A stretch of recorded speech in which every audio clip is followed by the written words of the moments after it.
Bonsoir à tous, bienvenue dans Plus d'Actu. Les chiffres de l'obésité font froid dans le dos, ils ne cessent d'augmenter. C'est devenu aujourd'hui un véritable problème de santé publique. Certains parlent même de fléau. Alors, comment en est-on arrivé là? Pourquoi les politiques de prévention ne fonctionnent pas? Y a-t-il assez de politiques de prévention? Quelle stratégie mettre en place pour faire face à l'obésité? On en parle ce soir avec nos invités. Voilà, des invités que je vais vous présenter tout de suite, en commençant par vous, Marie-Thérèse Maréchal, bonsoir. Vous êtes chirurgienne bariatrique au CHU Saint-Pierre et membre de la clinique du poids idéal de ce même CHU. Merci d'être là. Et puis j'ai le plaisir d'accueillir sur ce plateau également Nicolas Guggenbuhl, bonsoir. Bonsoir. Vous êtes diététicien et nutritionniste. Alors, une première question pour vous, Marie-Thérèse Maréchal. On parle d'épidémie mondiale, même en Belgique, je vais citer un chiffre. En 2018, un adulte belge sur deux est en surpoids et 16% de la population, on parle d'obésité pour 16% de la population. Alors des chiffres qui vont en augmentant. Comment vous l'expliquez, ce phénomène ? On peut l'expliquer parce que les modes de vie ont changé. Donc on peut l'expliquer par une grande sédentarité, par une façon de se déplacer. On est beaucoup plus motorisé. On a moins d'accès aux activités extérieures. Les gens ont tendance à se déplacer, en tout cas dans un milieu urbain, sans marcher, sans faire de vélo, etc. Donc la sédentarité, c'est le facteur numéro 1 selon vous ? Un très, très, très, très gros facteur. Oui, alors Nicolas, est-ce que vous partagez cet avis ? C'est notre mode de vie qui, en grande partie, est responsable de la situation ? C'est certainement notre mode de vie parce que c'est ce qui a changé au cours des 50 dernières années, qui est quand même dans l'histoire de l'homme sur Terre, la période qui a connu la plus grande progression de l'obésité. Nos gènes n'ont pas fondamentalement changé en si peu de temps. Alors, il y a le mode de vie, la dépense énergétique, c'est effectivement une composante très importante. On passe trop de temps, pas seulement à ne pas faire de sport, mais en inactivité, à travailler, assis, à être devant les écrans, en situation de confort physique, c'est-à-dire sans dépense énergétique. Et puis à côté de ça, il y a quand même les calories qu'on ingère. Et il ne faut pas perdre de vue qu'en fait, pour notre physiologie, les calories, c'est quelque chose de positif. Donc on est physiologiquement conçu pour aimer les calories. Ce ne serait pas un problème si on n'aimait pas les calories. Mais on aime les calories parce que les calories sont un signe de subsistance, de survie pour nous. Et donc, on est dans un environnement où les calories aujourd'hui sont devenues excessivement accessibles. Elles sont omniprésentes et les stimuli pour nous faire ingérer des calories aussi. Donc, c'est un ensemble de facteurs. Mais voilà. Oui, c'est le mode de vie dans toute sa complexité. Oui, alors on parle aussi d'alimentation trop sucrée, trop salée. Il y a vraiment aujourd'hui un facteur aggravant lié aux nourritures que l'on ingère.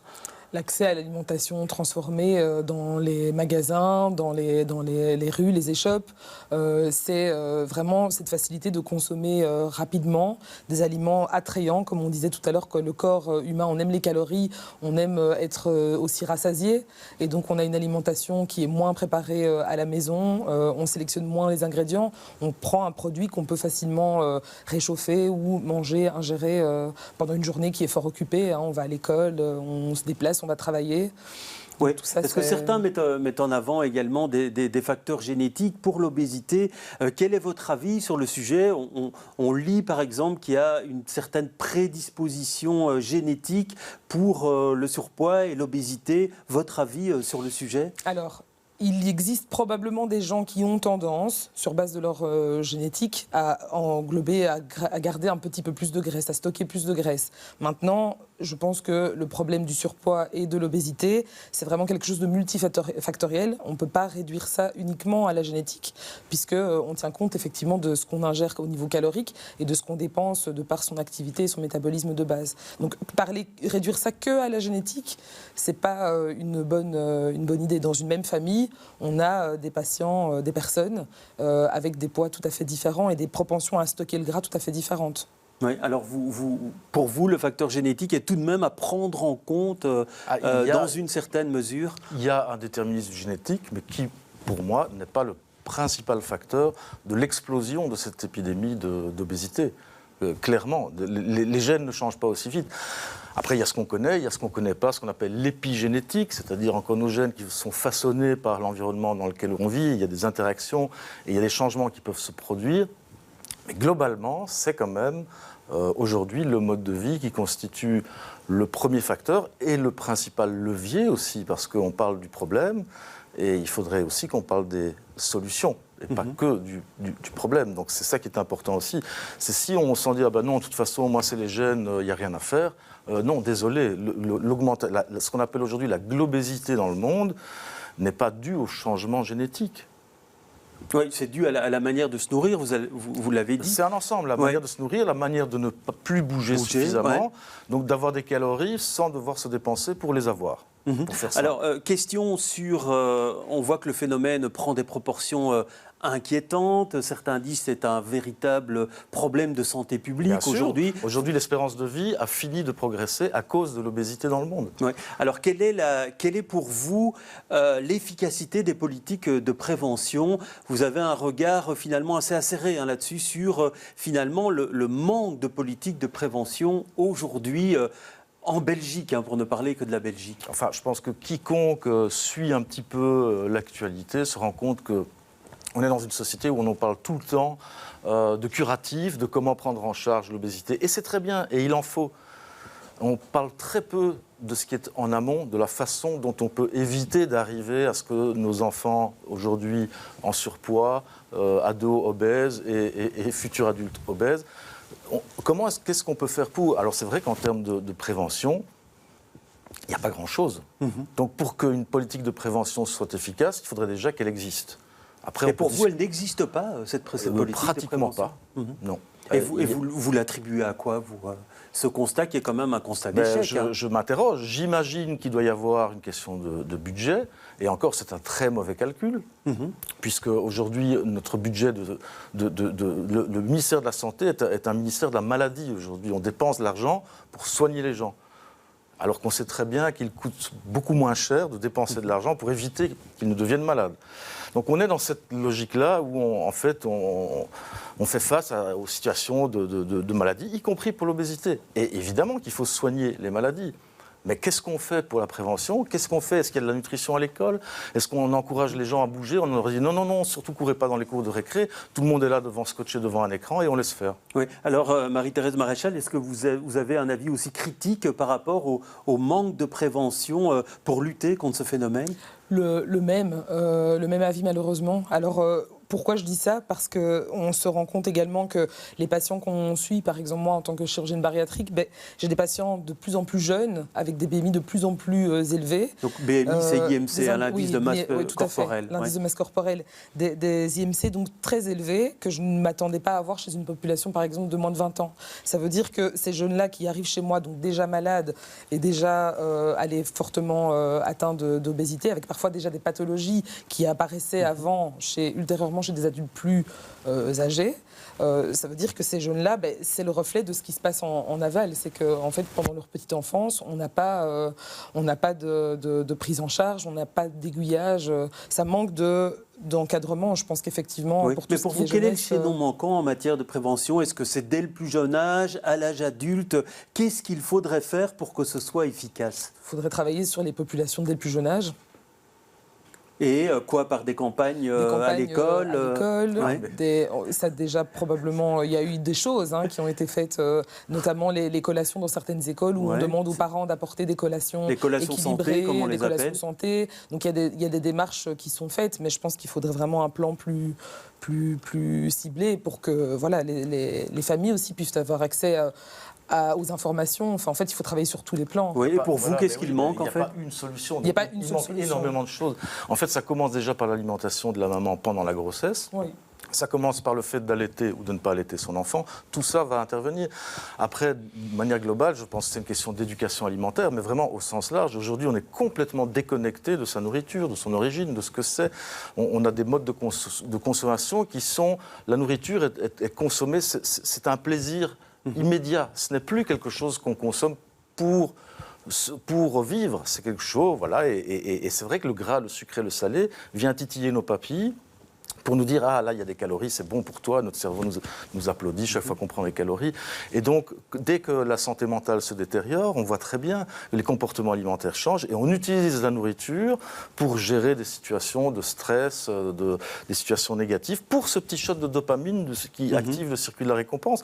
Et c'est pour ça qu'on dit parfois que c'est un peu comme une drogue, je n'irai pas jusque-là, mais voilà, c'est la quête du plaisir et le cerveau sait très bien ce qui va faire plaisir, sauf que ça ne dure pas et les calories, elles ne font pas que passer. Oui, alors on a un chiffre que je vais vous citer, c'est des chercheurs de Sciences Po qui estiment à au moins 4 milliards d'euros par an les coûts directs et indirects pour l'État, donc pour le système de soins de santé du surpoids et de l'obésité. Effets directs et indirects, on parle de quoi spécifiquement Effet direct, les patients qui sont malades, qui sont en état d'obésité, qui doivent s'arrêter de travailler parce qu'il y a une blessure. Avant de faire les problèmes majeurs de santé, on peut se blesser, se fatiguer, s'essouffler.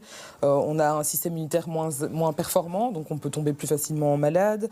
On a tous les problèmes liés à la tension, les problèmes cardiovasculaires qui peuvent nécessiter un arrêt de travail pour se faire prendre en charge au niveau cardiaque, au niveau respiratoire. On a une qualité de vie qui est moins bonne. Des patients qui, par exemple, se reposent mal, dorment mal parce qu'ils font des apnées, ces personnes-là, elles vont être moins performantes au travail, moins en forme, et donc on commence à rentrer dans ce cercle vicieux. Les personnes qui doivent éventuellement se faire opérer de quoi que ce soit, donc liées de près ou de loin à l'obésité, donc c'est des gens qui s'arrêtent aussi. Donc tout ça, toutes ces visites que les personnes doivent réaliser chez différents professionnels, ça a aussi un coût.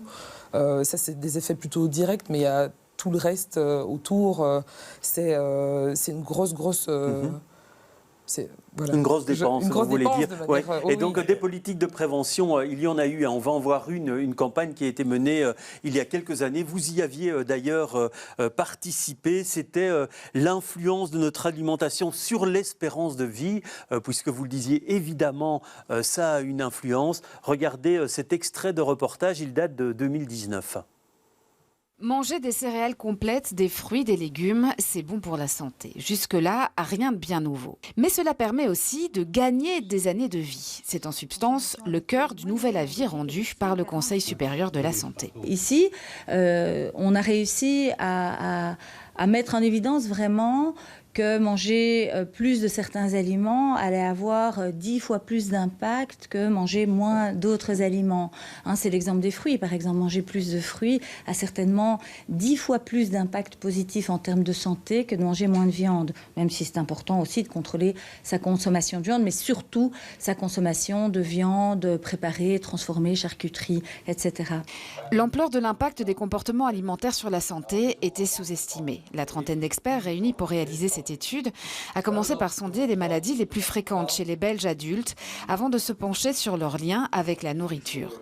Sur base des résultats, le Conseil supérieur de la santé établit 12 recommandations classées par priorité avec 5 règles d'or. Consommer quotidiennement au moins 125 grammes de céréales complètes, 250 grammes de fruits, 300 grammes de légumes, des légumineuses chaque semaine, 15 à 25 grammes de noix et de graines et limiter le sel. Mais faire des recommandations ne suffit pas, encore faut-il qu'elles soient appliquées. L'avis est assorti d'une campagne de communication pour sensibiliser le public. Voilà, une campagne de communication, une de plus, on va dire, puisqu'il y en a d'autres.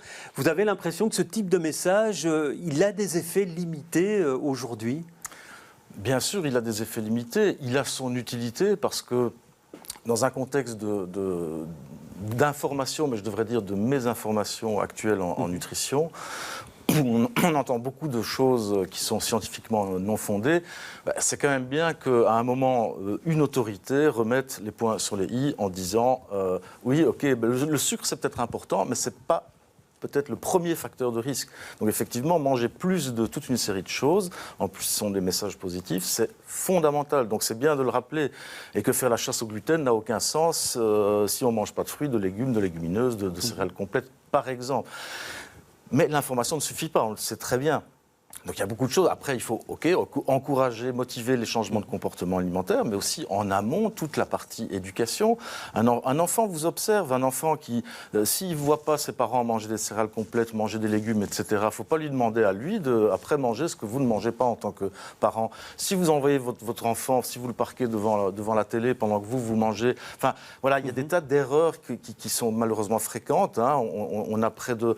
la télévision est souvent allumée pendant le repas, exemple. Donc voilà, on se déconcentre de son alimentation. On ferait bien d'apporter plus d'attention à ce qu'on mange et pas de manger comme ça en travaillant, en faisant autre chose. Oui, et donc on parle d'une prise en charge globale. On va parler maintenant de la manière dont on peut prendre en charge une obésité ou un surpoids. Et on va parler de l'obésité parce qu'on entend, comme vous le dites, on lit énormément de choses. Et ce qu'on peut lire, par exemple, c'est qu'un régime très restrictif entraîne des effets délétères et que le poids, on le reprend dès qu'on ne fait plus très attention. Alors, un faux ou un tox, ça...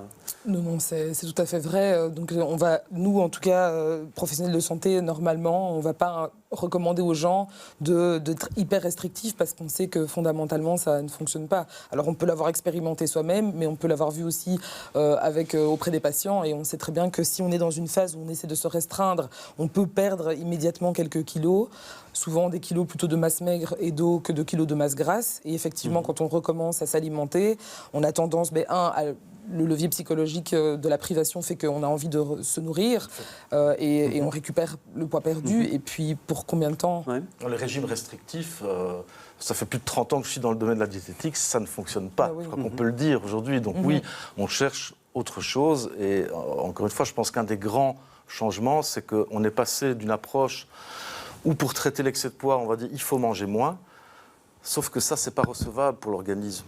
On est une machine à stocker les calories. On n'est pas une machine à manger moins de calories. Donc, ce qui fonctionne, c'est manger plus, mais manger plus d'autres choses. Ça veut dire manger mieux. Et quand on mange plus d'autres choses, quand on mange plus de fibres, de légumes, d'eau dissimulée dans les aliments, forcément, on ingère spontanément moins d'autres choses. C'est le mot spontané fondamental. Parce que tant qu'on est ce qu'on appelle en restriction cognitive, donc tant que c'est le cortex qui dicte à la physiologie, tu dois te restreindre, tant que le cerveau arrive à donner ce signal, ça va, mais ça dure quelques jours, quelques semaines, quelques mois tout au plus, et puis c'est le craquage, on remange plus et on prend plus de poids. Oui, parce que c'est vrai qu'il y a des effets de mode aussi. Il y a des régimes qui se succèdent les uns aux autres. Pour l'instant, on parle énormément du jeûne intermittent comme étant une solution. La tarte à la crème. Mais en fait, vous savez, vous faites du jeûne intermittent, puisque à moins d'avoir des crises de boulimie nocturne, le soir, la nuit, vous ne mangez pas. Donc tout le monde fait du jeûne intermittent. Donc c'est vrai qu'il y a des données intéressantes, mais ce n'est pas, à mon sens, la solution pour perdre du poids. En tout cas, les études ne montrent pas que c'est une solution durable. Ça peut avoir un intérêt chez certaines personnes, mais pour faire simple, il ne suffit pas de sauter le petit déjeuner pour perdre du poids. Oui, il faut parce que c'est ça le jeûne intermittent, où on saute le repas du soir, mais on mange à d'autres moments. Donc. Ouais. Et donc, par rapport à ça, il y a aussi tous les traitements un peu plus invasifs. Vous êtes chirurgienne bariatrique, donc soit on parle de placement d'anneau gastrique ou de la réduction du volume de l'estomac. Alors, ce type d'opération, on le conseille avec prudence, avec beaucoup de prudence, en dernière extrémité, si je puis dire. Alors cette intervention, elle n'est normalement réalisée que pour des patients qui sont strictement dans les critères. Donc il y a une certaine catégorie de malades qui peut avoir accès à la chirurgie bariatrique, et à la chirurgie bariatrique n'ont accès que les gens dont l'indice de masse corporelle est soit supérieur ou égal à 40, soit entre 35 et 40 avec une comorbidité associée, type hypertension, apnée du sommeil, diabète. Mais donc les personnes qui rentrent dans ces critères-là doivent quand même bénéficier d'une évaluation médicale et psychologique, surtout parce qu'on ne se fera pas opérer si, par exemple, on met en évidence une pathologie psychologique qui le contre-indique formellement. Oui, donc à un certain moment, il y a eu beaucoup d'opérations de ce type. En tout cas, il y a eu un effet mode sur la chirurgie bariatrique. Qu'en est-il aujourd'hui ? Est-ce qu'il y a moins d'interventions qu'avant ou pas ? Sensiblement, les chiffres diminuent. Je ne les ai pas tous en tête, mais de manière générale, donc au niveau national, on voit effectivement effectivement une légère diminution des chiffres, mais c'est vraiment léger, donc c'est pas quelque chose de majeur. On a toujours beaucoup de patients qui viennent frapper à nos portes, mais c'est vrai qu'il existe d'autres moyens. Les personnes ont accès à énormément d'informations, donc je pense qu'il y a de bons professionnels de santé aussi à côté qui font que les gens essayent d'abord voir un nutritionniste, un médecin nutritionniste ou un diététicien. Ils tentent d'autres approches. Il y a aussi beaucoup de coaching en ligne sur Internet, donc les gens tentent aussi ce type de coaching avec des activités sportives, des plans alimentaires facilitatifs à la clé, et donc les gens tentent d'autres choses pour se sortir de l'obésité et frappent aux portes des centres spécialisés quand ils jugent que c'est nécessaire. Oui, alors vous, quel est votre regard de diététicien là-dessus? C'est vraiment, là c'est une opération physique pour restreindre finalement votre capacité d'ingérer des aliments, quoi. Je pense qu'on a la chance en Belgique que ce soit relativement bien pris en charge, c'est-à-dire qu'effectivement tous les gens qui tapent à la porte, qui toquent à la porte, disent, moi je voudrais bien me faire opérer, ça ne marche pas comme ça. Donc il y a des critères, il y a un encadrement, et il ne faut surtout pas banaliser, c'est un acte lourd, ça a des conséquences psychologiques, donc c'est pour ça qu'il y a une évaluation en amont. Ça change votre vie. Alors il y a un bénéfice, et c'est pour ça qu'il faut que le bénéfice soit supérieur aux inconvénients, parce qu'il y a aussi des inconvénients. Donc le bénéfice doit être médical, d'ordre médical, on améliore la santé des personnes qui en ont besoin. Ben oui, c'est un peu la voie de la dernière chance, la dernière mesure, mais ça améliore l'état de santé de gens qui en ont grandement besoin. Ce qui me dérange plus, c'est cette banalisation, et qu'aujourd'hui, vous pouvez vous faire opérer dans d'autres pays, le ticket d'avion, hôtel, etc., en une semaine ou deux, c'est réglé. Et on ne prend pas le temps de vous expliquer tous les enjeux. Vous pensez qu'il y a eu une banalisation à un moment donné? Il y a eu, et il y a encore, c'est vrai qu'il y a aussi beaucoup de personnes effectivement qui partent à l'étranger se faire opérer, et toute cette évaluation n'a pas lieu. Donc l'évaluation que l'on fait en Belgique n'a pas lieu du tout. Donc des gens qui partent dans d'autres pays d'Europe ou même d'Afrique du Nord et reviennent opérer avec parfois un résultat pas mal mais pas de suivi, et donc ils viennent frapper aux portes des centres belges pour avoir un suivi, et parfois il y a une complication aussi, et donc ça c'est plus désagréable évidemment, et des carences, pas d'informations, en fait ils ont peu d'infos, donc ils se font opérer, ils sont contents, ils reviennent et il n'y a pas de suivi, à un moment donné les problèmes arrivent. Alors il reste 3 minutes dans cette émission, je voudrais encore vous faire réagir à cet autre médicament miracle entre guillemets qu'on présente actuellement pour perdre du poids, c'est l'Ozempic pour ne pas le citer.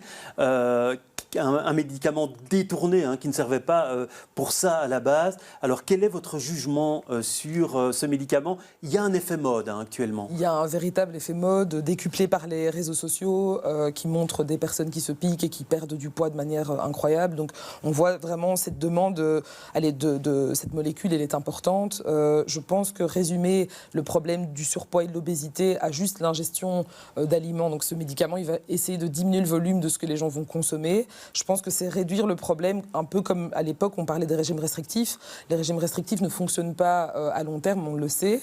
Ça fonctionne à moyen terme. Je pense que donner une molécule qui est anorexigène, donc qui diminue l'appétit en se disant on va perdre du poids, ça va être incroyable, on va avoir de chouettes résultats, ne suffit pas. Il faut vraiment un accompagnement. Donc ces médicaments-là pourraient, pour les patients pour qui c'est recommandé, servir de levier de traitement, mais je pense qu'il faut vraiment cadrer cette utilisation. On ne peut pas tout remettre dans les mains de cette molécule. Oui, alors, votre avis sur le sujet? Je suis tout à fait d'accord. Je pense que ça peut, si c'est bien utilisé, ça peut être utile parce qu'on peut avoir un bénéfice plus important au risque. Mais encore une fois, le problème, c'est la banalisation.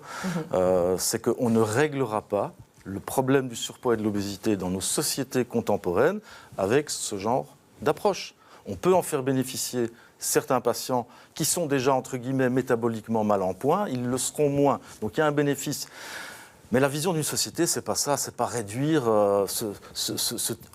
un peu les complications, les comorbidités, c'est pas suffisant, donc c'est largement insuffisant. Oui, alors dernière question par rapport aux aliments que l'on achète tout prêts, transformés, avec parfois beaucoup de sel, avec parfois beaucoup de sucre. Est-ce que vous pensez qu'il faudrait une politique de taxation différente pour ce type d'aliments? Est-ce que les rendre plus chers, ça les rendrait moins attrayants? Ce sont des débats, c'est parmi les pistes envisageables, oui.